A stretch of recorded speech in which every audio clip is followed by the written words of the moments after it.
Look it. Thank you. But Priyanka, coming back to what you had talked about, specifically about the Hindi film industry, specifically about the politics or the bullying, what do you think we can do to make it a more equitable space? What can we actually intentionally do? I think conversation is very important. I think we get caught up in pointing fingers, we get caught up in blame games.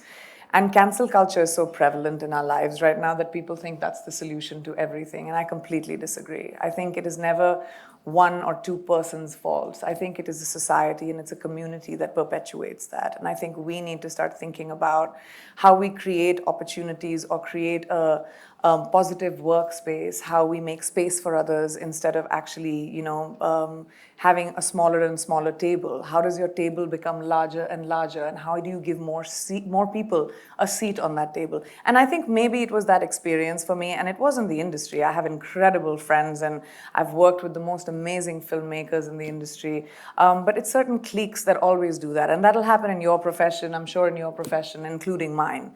And I think the conversation around creating more space for people is very important in every job, and to create a good working environment, a positive working environment with transparency, with respect.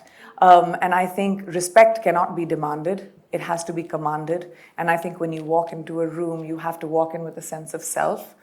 And that's very hard. When you're young and when you're new and you're scared, it's really difficult to do. But I always encourage young people, especially young girls, that and young people in general, in the world of information today, where information is coming at you left, right, and center, whether it's misinformation, fake information, correct information or not, you're getting all kinds of information.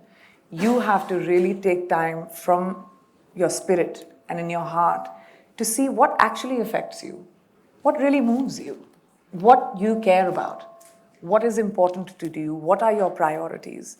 And I think the noise just kind of goes away. And when the noise kind of goes away, you find that self-confidence. And that's what I tried to do. Is I, of course, was intimidated. Of course, I was, weak in the knees and terrified. And, but what I did was I tried to cut the noise out, and I took my next step. And I took my next step. And I didn't think about the large picture. I didn't think about where I was going.